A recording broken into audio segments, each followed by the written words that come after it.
పేరు సమ్మక్క సార్. ఇది వడ్ర colony collector office దగ్గర. ఇప్పుడు మేము 30 సంవత్సరాల నుంచి ఇక్కడ ఉన్నాం. మేము పిల్లల తలలో మంచిగా జాగా ఉన్నాం. దేశం పోయి వచ్చినా మాకు డౌట్ లేకుండా వచ్చేది మా బజార్కు, మా కాలనీకి. అసలు కాలనీ ఇప్పుడు ఈ 20 రోజుల నుంచి గడిబిడులు అయ్యి పసుపు కుంకుమ చల్లుతున్నారు, రాళ్ళు పడుతున్నాయి. పిల్లలు చిన్నపిల్లలు బాగా చిన్నపిల్లలు దీపాలు ముట్టిస్తారు. చిన్నపిల్లలు బయటికి పోకుండా జ్వరాలు వచ్చి పడుతున్నారు. వాళ్ళకు మేము ఏడ బాగా చేయించినా బాగా అయితే లేరు.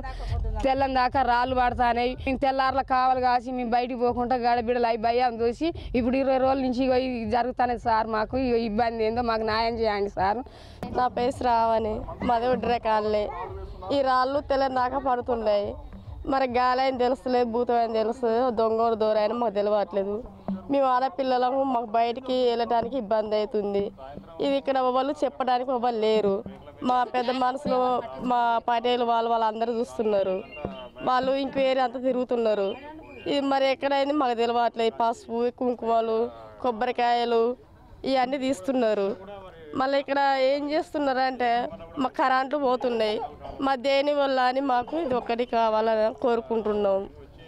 మాదరమైన యాకే అండి. మాది మహబూబాద్ జిల్లాలోని మహబూబాద్ మున్సిపాలిటీలో 24వ వార్డు.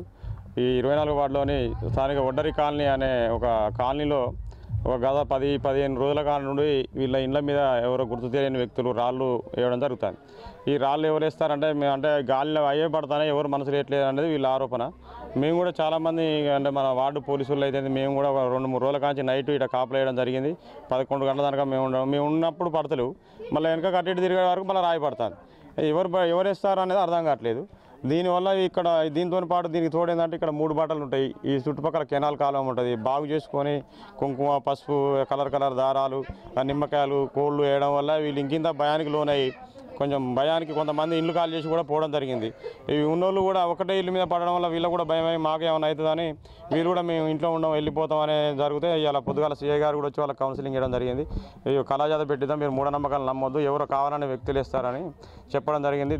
దీంతో పాటు మొన్న ఒక పిల్లగాడు ట్రాక్టర్ క్రితం ఒక 6 నెలల క్రితం ట్రాక్టర్ బోల్తో పాటు కూడా చనిపోవడం, అంటే దీనివల్లనే ఇక్కడ ఇట్లా జరుగుతుంది, ఈ కాలనీలో మేము ఉండం అని వాళ్ళు భయానికి లోనవుతారు. కాబట్టి మీరు సరే దీన్ని ఎవరైనా కానీ దీనికి ఒక సొల్యూషన్ చూసి దీన్ని ఇట్లా వీళ్ళ భయం పోగొట్టాలని మీ అందరి ద్వారా నేను కోరుకుంటున్నాను. మరిన్ని వీడియోస్ కోసం ఛానల్ ని సబ్స్క్రైబ్ చేయండి. లేటెస్ట్ అప్డేట్స్ కోసం వాట్సాప్ ఛానల్ ని ఫాలో అవ్వండి. ఆ లింక్ డిస్క్రిప్షన్ లో ఉంది.